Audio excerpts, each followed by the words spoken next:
Judy Pruitt is our first candidate from District 7. Go ahead, Judy. Thank you, Scott. Thank you all for being here. I am Judy Pruitt from District 7, representing the city of Pulaski and our county commission. I'm not homegrown. I wasn't born and raised here. I've been here about 40 years. So my children think this is home. And I raised 3 children in the public system here. And now I have 5 grandchildren in the system as well. I have a teacher daughter, and I have an educator son who teaches in higher education. And I have a son who is not in education, who lives in Mount Hill. So I have them all here. I love the county. I'm gratefully retired so that I can have a little free time to do this. And I'm glad to be here, and I'd appreciate your vote.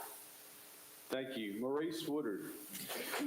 Yeah, I'm Morris Woodard, and I am a candidate for, of course, County Commission from District 7. I'm a Christian, I'm a constitutional conservative, and I'm a Republican. I was born and raised here in Giles County, born out at Milky Way Farm, lived between there and Camelsville all the time I was growing up, attended school at Camelsville all 12 years and graduated from that great academy of learning there. Finally, in 1960, my parents lived on High Street in Camelsville. I lived with them and went in the military, became a nuclear weapons specialist, and came home. My wife and I hope right back there, and come the 1st of July, we got married 56 years ago. She's put up with me all this time. So we've lived in Giles County nearly all of our lives. I've lived here 67 years at that time. So we're just glad to be here, and thank you. Shelley Goolsby. I'm Shelley Goolsby. I wasn't born here, but I went to junior high here and high school, and I'm now raised my children here. I'm married to Steve Goolsby, and we have a blended family of 4 children and 8 grandchildren. 1 granddaughter's 2 weeks old today. We're so excited. I am a retired educator. And I now sell real estate for Giles County, in Giles County.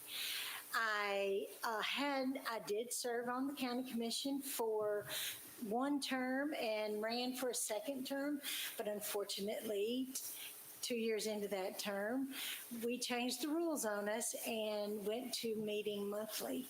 I could leave my baby students.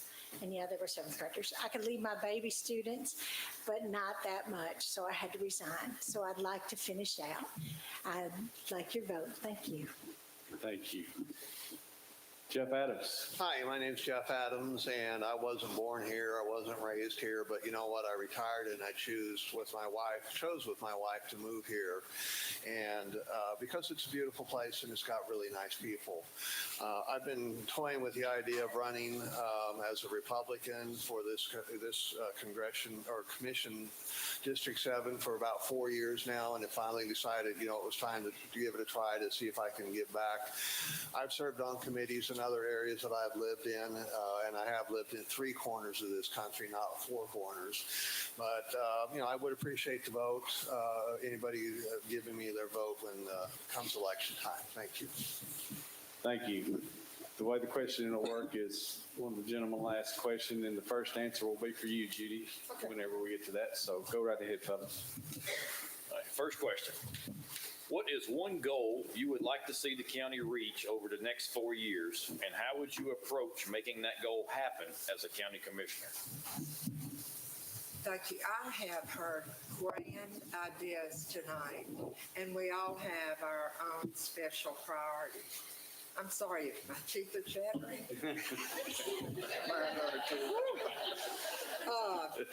I had 3 particular priorities when I ran, and I still feel the same when I ran the first time, and I still feel the same.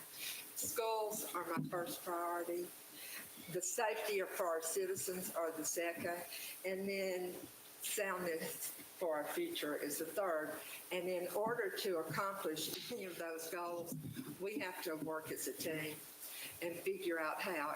Everybody wants more, but nobody wants debt or any taxes raised. So there has to be some plan in place, which we have worked so hard on these last 4 years to get those priorities straight and to make sure that we have the plan in place. We got blasted with COVID, and that did put a big damper on a lot of things. But I know that as working as a team in this great county with the great ideas we have had and heard tonight, we can make it happen. I'm a can-do person.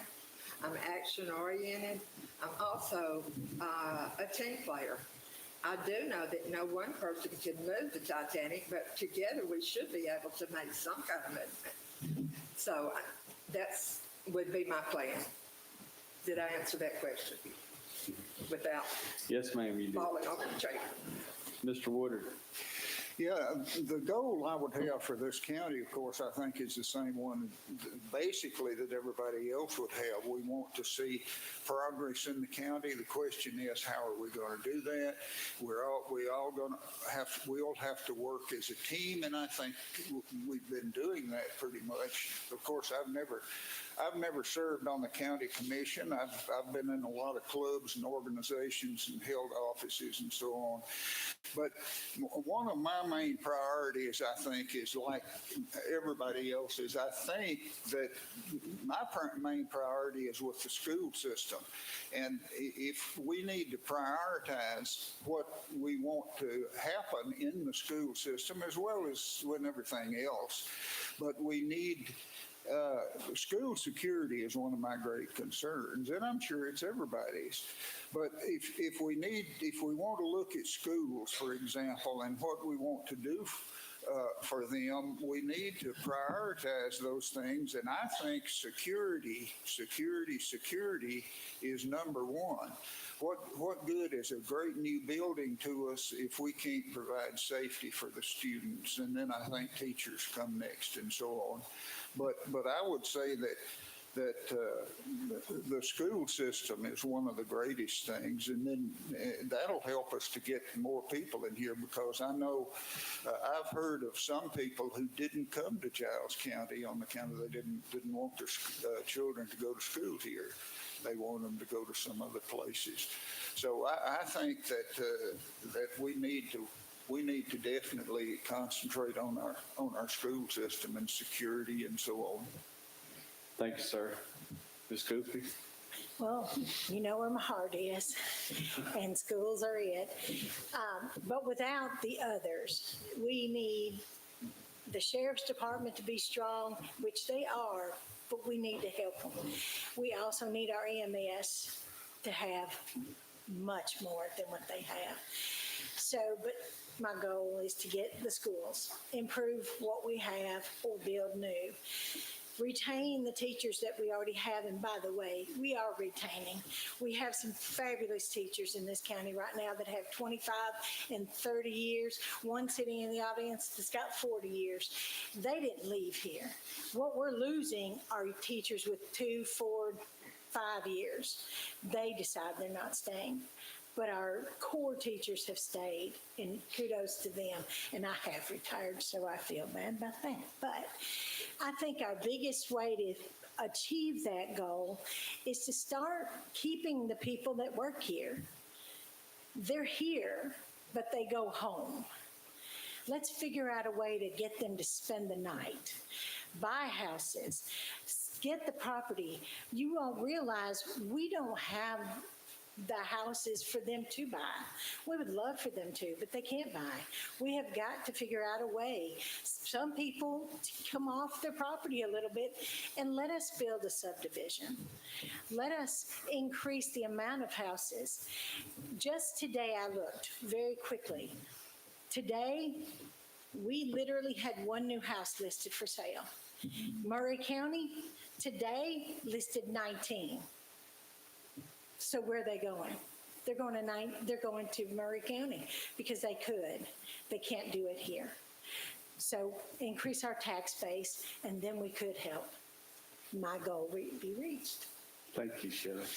Mr. Adams. I had a couple that I'd written down here, and the first one was, as everybody else has said, to improve our teachers' pays in our schools. We have some older buildings. We have teachers' pay which aren't quite what they should be compared to what our neighbors are getting paid. And I think we also need to increase and improve the results that we're getting in the testing of the students as well. I also wrote down I think we need to plan for the future, plan for the growth. You know, we all got real excited that we got the UT Southern to come to the city, and well, we need to grow to keep them here and to keep get the population of that school up to where it needs to be, and we need to have the houses built, and we need to have development in the city that's planned and smart, so we don't end up with congestion like our neighbors to the north and our neighbors to the south. I also wrote down we need to improve our roads, because our roads are, I drive for a living. I drive Napa Auto Parts, and I drive all over the county, and boy, there's some really, really bad roads in this county, and I think we need to kind of work on those as well. The way to get those done, I think, is to increase the revenue, as well as let's drill down on the budget. Let's start, saying, in my household, when inflation goes up, I can't sit there and ask for more money. I got to sit there and look at my budget and figure out where I can cut at. I think maybe we need to be doing a little bit of that in the county as well. Thank you. Next question.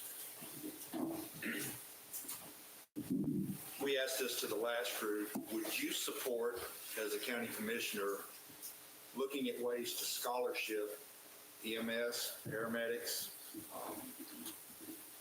even police officers, with the promise of a job in the county when they return or when they graduate? We'll start this one with Mr. Woodard.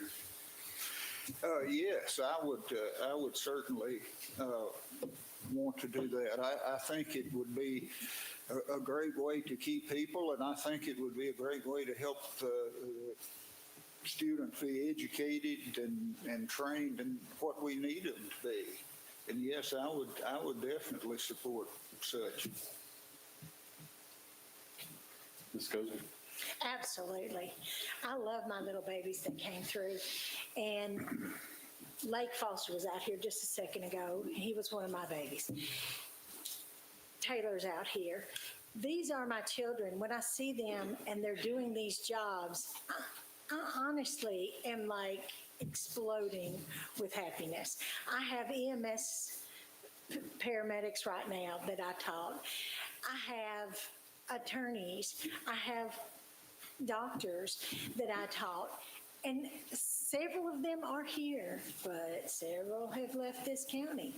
And I think if we could give them the idea, come back to us. And we give them a scholarship and we get them to stay with us. I don't think that we could do anything but win. And it is a win-win all the way around.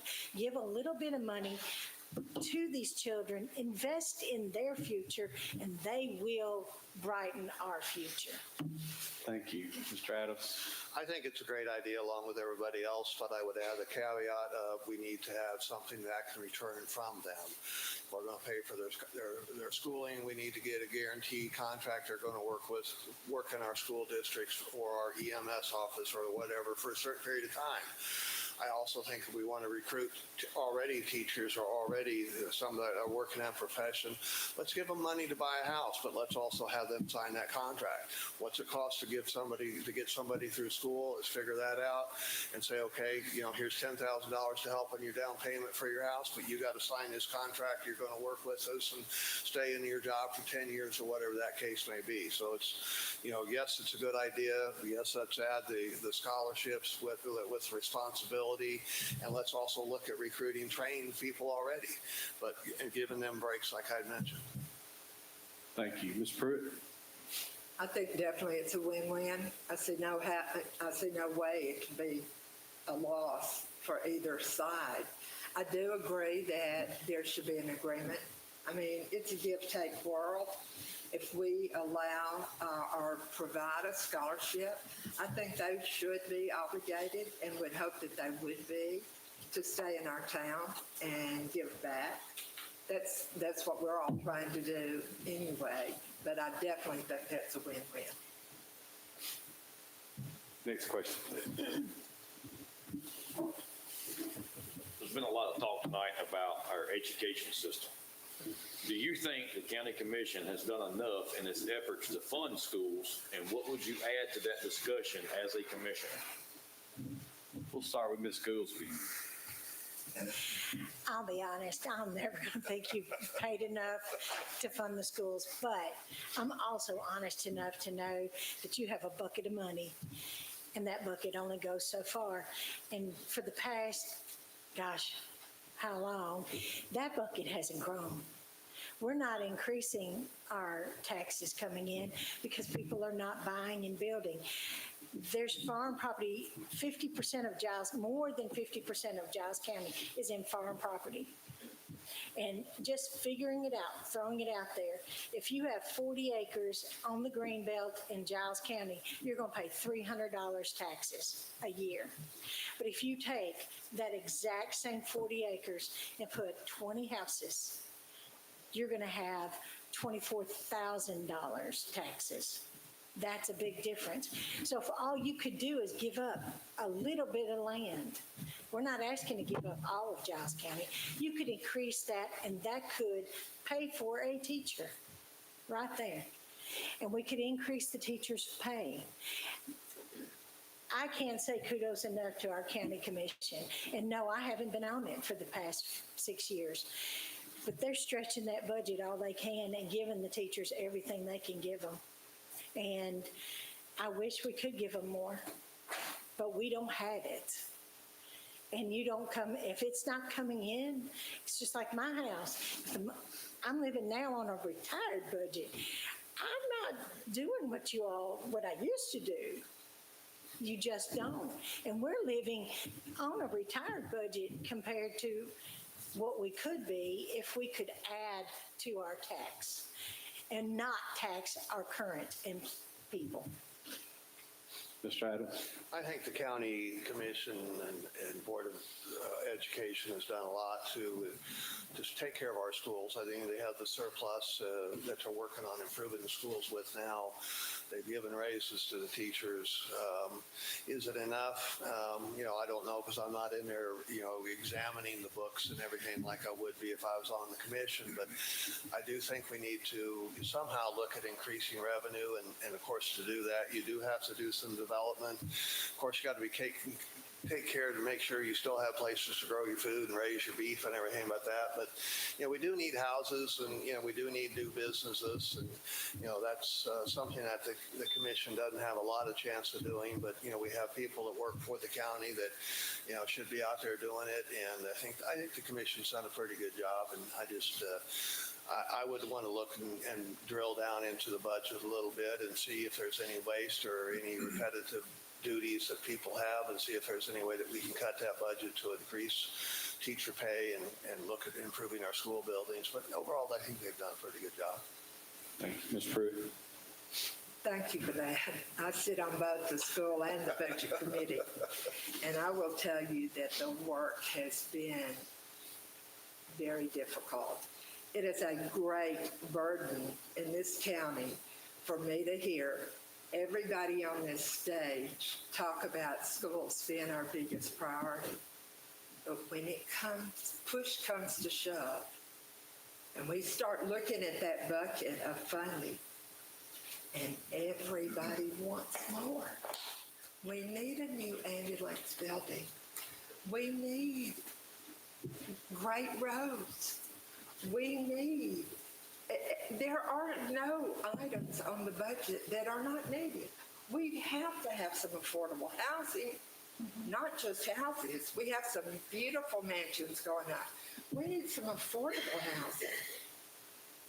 And we have to think about responsible debt and a new school or two or more, because we're never going to have an influx of people, families moving to this community to raise their children if we don't have good schools.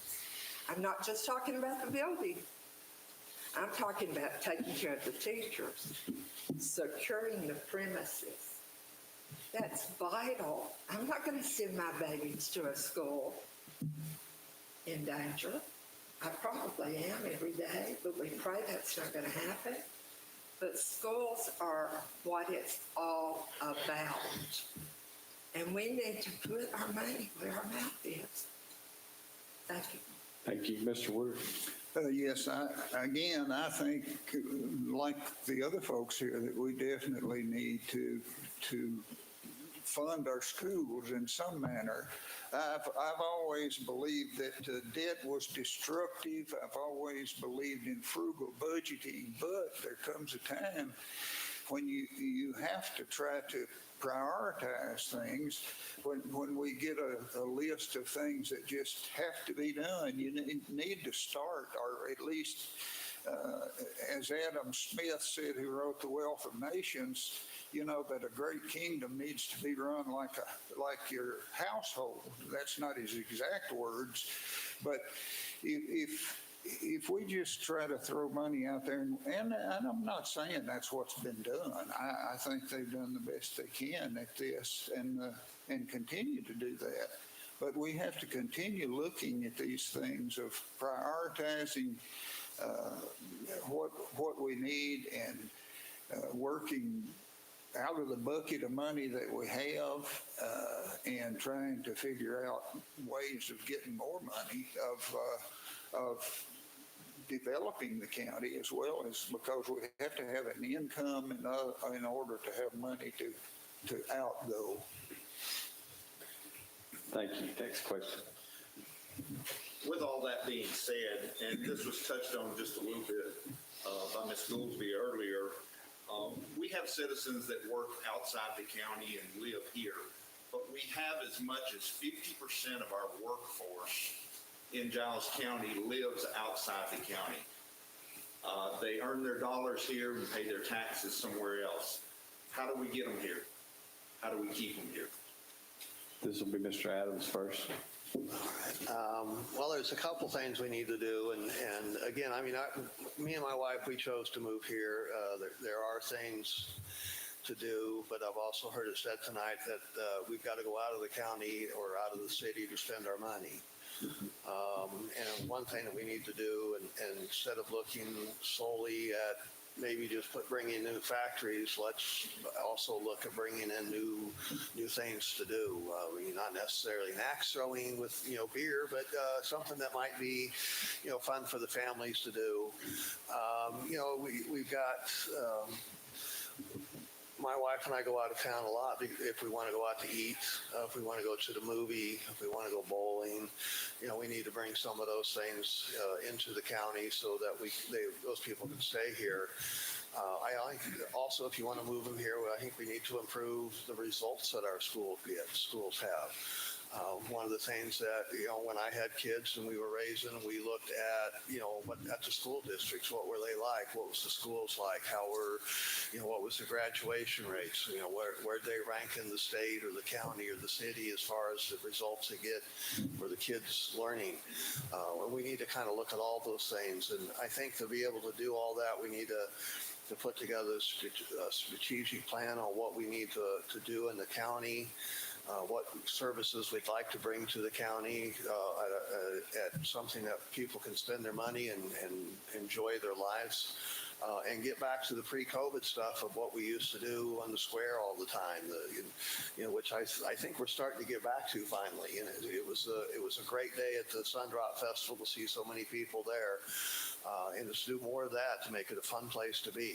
And I'll wrap it up with that. Judy next.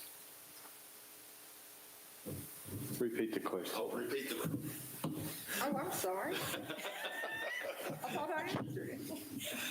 No, Okay. we've started a new question with Mr. Adams. Yes, the new question is, we have people that live out of. Oh, right. Senior moment, pardon me. I think affordable housing is a huge thing. We have a lot of people who live out of town who work in the factories, and their income may not be a nature that they could afford some of our properties at this particular time. Of course, who could have expected our property rates, our property to be so expensive? For many, many years, we were very reasonable. We haven't been for the last couple of years, several years. And a lot of that has to do, I think, with us not being able to keep people in town. I just think that right now, and I don't know the cause, and it's not just Pulaski or Giles County, it's across the country. We're all struggling with our budgets, and we're no different than others. But it is hard to live out of town and see a brand new, beautiful school with good test scores, and you don't feel like you can afford to stay in Pulaski when that's not the same here.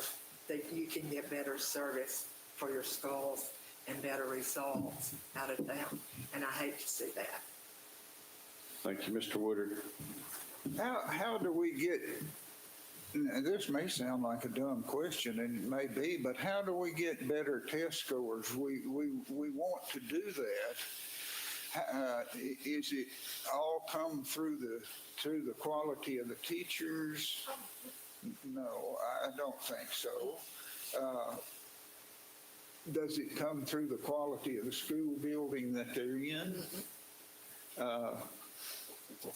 Where is the problem that doesn't lead to better test scores for us, you think? Is it the home life? Is it what the children are being brought up with? You know, I had about a 2-hour conversation with a teacher the other day, and this sort of reflected, I think, from home, but nevertheless, it was school rule. This person told me that they weren't permitted, and this may or may not be true, I don't know, or maybe I misunderstood, but that they were not permitted to do anything that we used to call punishment. I don't think you can use that word anymore, can you? To a child that was out of order, if they were having a tantrum or whatever, you let that play out. The only time you get between them is if they're about to harm somebody else. If they're fixing to throw a TV set through the window, that's fine. Let them go ahead and do that. Is that true? This teacher told me it was, and you know, we need to look at a lot of things like that, because that's not helping children to learn to make good grades, and it's not helping the teachers. Thank you, Shelley. Okay. I'm going to answer this, but I'm going to answer a lot of things right now. First, our test scores are done on one day, one test. And if your child gets up in the morning and you have yelled at your child all the way to school and they walk in my classroom to take the test, they're already going to lose. I'm already lost. Now, I do not judge a doctor on how many patients that dies under his care. And I do not judge you don't judge me as a real estate agent about how many houses I sell, but we sure do judge our teachers on a one-day test. The fact is, our children are learning. Our children are not scoring low. The problem is we do no longer have a bell curve in Giles County, because the children who score high have been removed and taken to other counties. And they have done that because they're looking for other reasons. I can't hold them accountable for that. But our bell curve is, so we're no longer doing A's against F's. We're doing B's and C's against F's. That gives us a C and a D average. So I just want to say our teachers are fabulous. They're working hard every single day. And yes, we still have discipline. We just can no longer do corporal punishment. But we can discipline our children, and those of them that are standing in this audience that know me know really well, my room was really disciplined. I am fully disciplined. But as far as keeping the people here, how to get them is to have houses. That's the answer. All right, I think we got time for one more question. Unless, did anybody have anything to add there before we go on? Go ahead. I'll just make one other comment. I love our teachers and I love our school. I think we're being locked up in the way that we can teach these days because on the national playing field, we're only scored by the test scores, which is really unfair, but that is the way we have to be scored. But we aren't putting a lot of emphasis on STEM and things that Lois mentioned earlier. We've got to expand that curriculum a little bit, and we have some. We have STEM. I think Jeff had something to add. Yeah, she makes some valid points, but, every district has one test on one day that they're getting the scores on the testing scores as well. I'm not saying that our teachers aren't doing a good job. I think it starts at the top. I think the discipline is an issue in school districts. Maybe it wasn't in your classroom, but boy, it sure has been in some other classrooms that I've seen. And, I'm not for corporal punishment or anything like that, but, there's got to be some discipline. That starts at the top. The curriculum needs to start at the top. So I think that, that teachers are trying as best they can within the circumstances that they have to work with right now. Thank you. Everybody good? All right, next question. This will be the last question before we wrap it up. Affordable housing has been a common thread for the past 3 nights in many different questions. We all know that the county is not in the housing game. So as a county commission, what can they do in order to spur on affordable housing? What role can the commission play in bringing that into the county? Go back to Ms. Pruitt. Okay. I'm not sure that I have an answer for that. However, I do think that we could maybe give an incentive to local builders to maybe have some affordable apartments, condos, something that the average teacher or single parent on a teacher's salary would be able to afford so that they could bring their family to town. Now, I know that there are some breaks along the way for industry or for business. I think maybe we could work with the local builders or an investment builder, and offer some idea of help us out here.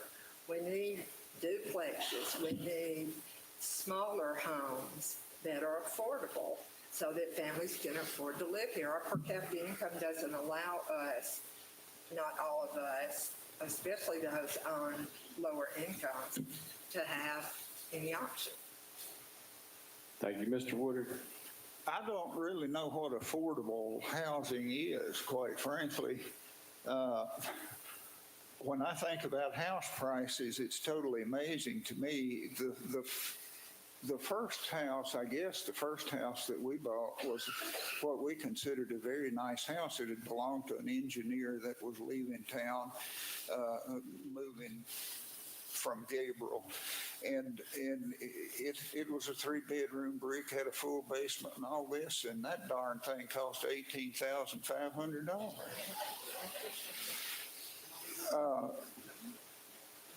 We had a back porch put on the house where we are now. No walls, no nothing, just some posts and the roof and the floor, and it cost a little over $20,000. I don't know what affordable housing is, and I don't know how you get that anymore. But I think housing would have to be a supply and demand type thing. Of course, if the demand is there, it would seem to me that builders would build as long as they could sell those houses.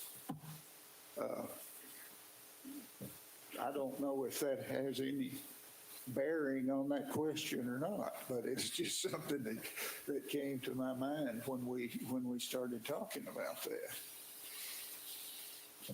Good. We'll All right, Ms. Goolsby? The county commission, I think, could work with the city government to work on being very open to building some roads, to help lay the water lines, to not be a stumbling block for these people coming in. There's actually a contractor right now that can't find property that he's willing to build houses, and he can't. So we need to start working together as a committee, as a commission, as the city council, to say, yes, we will help you. We will figure out how to get these roads in. We'll figure out how to get the water lines to you. We'll get this done. If you build those houses, we'll get them, because that's going to bring in people, increase our tax base. And if we are the stumbling block for it, then we have just totally blown it. We need to open our doors and start being helpful and being the person that steps up and says, we can do this. Help us, we'll help you out if you need help. And we need to advertise. We need to get people to realize, if you're a contractor and you want to come, we're looking for houses. Come on and build us some houses. That's our game, I think. I think we need to be the people out here asking these contractors to come, treating them like it's wonderful you're here. The Kirkpatricks are a perfect example. They have built several houses. Get them more. Help them find some more property. That's it. Build it, they will come, is the statement. All right, Mr. Adams. Well, I agree with what a lot of it is said here. First off, is what is affordable housing? I don't know that I have a definition for that. I don't know that anybody has a definition for that, but I think we do need to have some work done together with the city and the county and builders. And I sit here and I look around and I wonder how Green Acres was ever built. Because it's just so hard from what I hear from contractors. That's a big subdivision for this area. And how was that done? How did they get that done? And why can't we get that done today? I'm sure the roads weren't there when they built those houses, and I'm sure all the water pipes weren't in there when they built those houses. So I think it has to be an effort by everybody involved to be able to get houses. And do we need to build them smaller? Do we need to build them on smaller lots? I don't know what affordable housing is. I know what affordable is to me. I don't know what affordable is to everybody else. But I do believe it has to be an effort by everybody to loosen the regulations a little bit to get things to get built and able to and work together with the city and the county and the builders. But whether that's going to make it affordable or not, I don't know, but I think that's what we should be trying to do. All right, thank you, guys. That will wrap up the questioning. If you will, we'll start with Mr. Adams, and we'll do a minute and a half to wrap up. Please hit on anything that you think we didn't touch on that you'd like to talk about, and then we'll move on to Ms. Goolsby. Well, I just would like to ask everybody's vote. The things that I've tried to mention here tonight that I think we need to work on is accessibility to meetings and accessibility for people to work on the commission and be a commissioner. I have to take time off work. I know you had to quit because you couldn't do it. I've heard people say, well, what about second shift and what about third shift? And I still think the majority of the people work on the first shift. And I think that we need new ideas. We need new things, new people to bring those new ideas.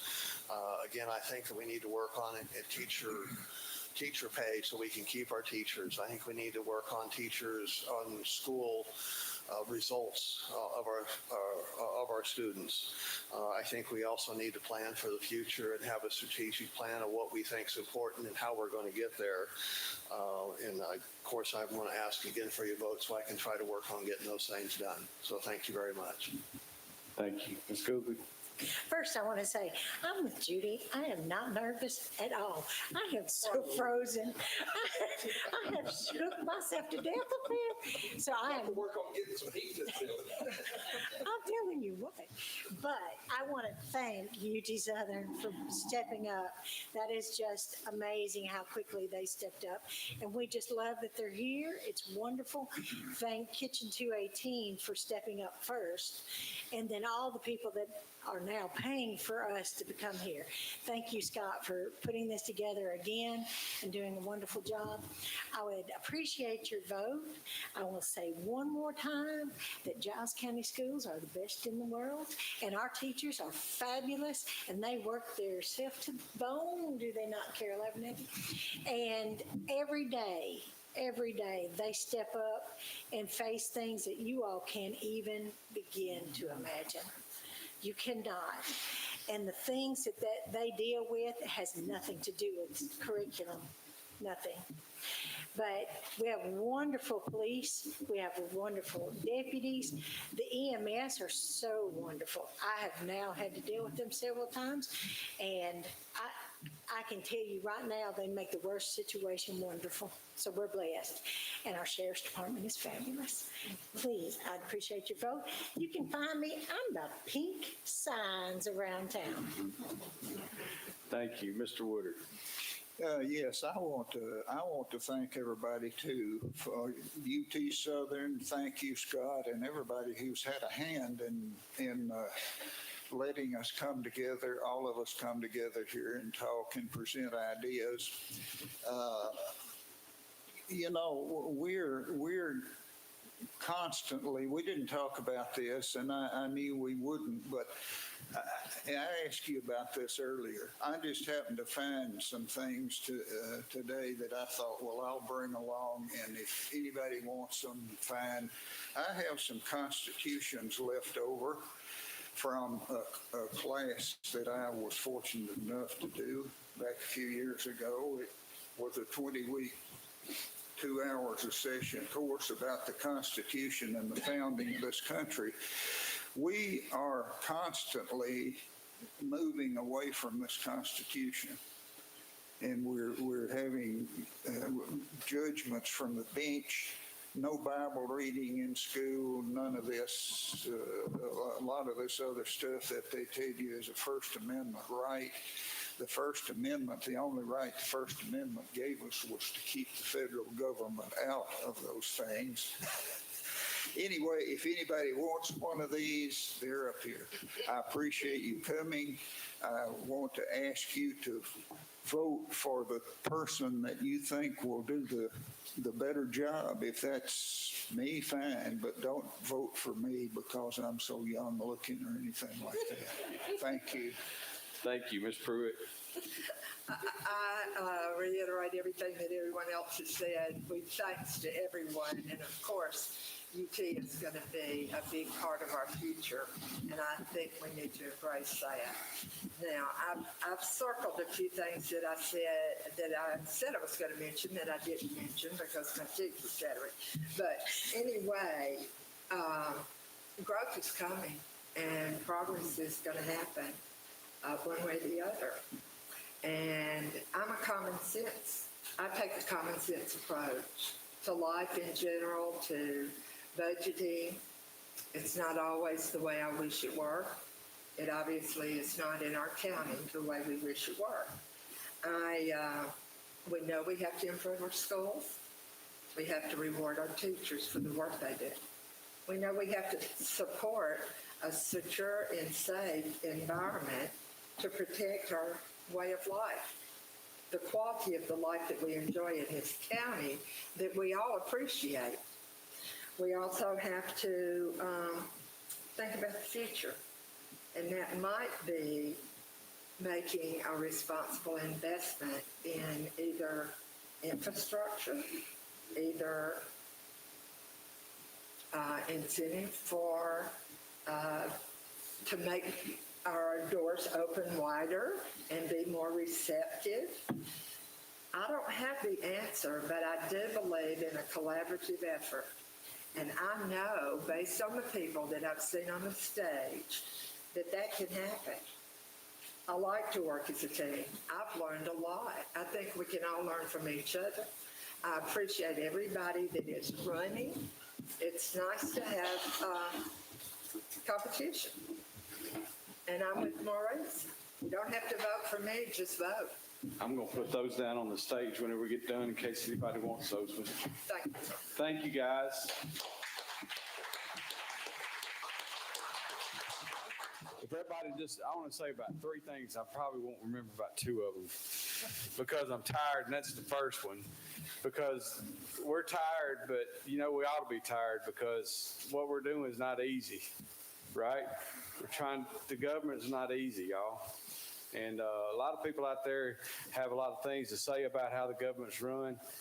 I'm one of them. But a lot of people have a lot to say about how it's run without really knowing how it works. And I think that's what we're doing here today.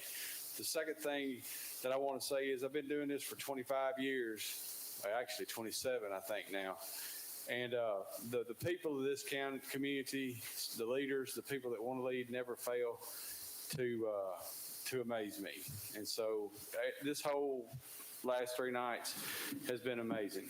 And my third thing is, and I would tell everybody thank you, but I'm not gonna get everybody down. I did get my thank you column written. It'll be in the paper. I encourage in the paper and on the website. And I encourage you to read it because I just want you to know who all was involved in making this happen, and there's no way I can tell you right now, okay?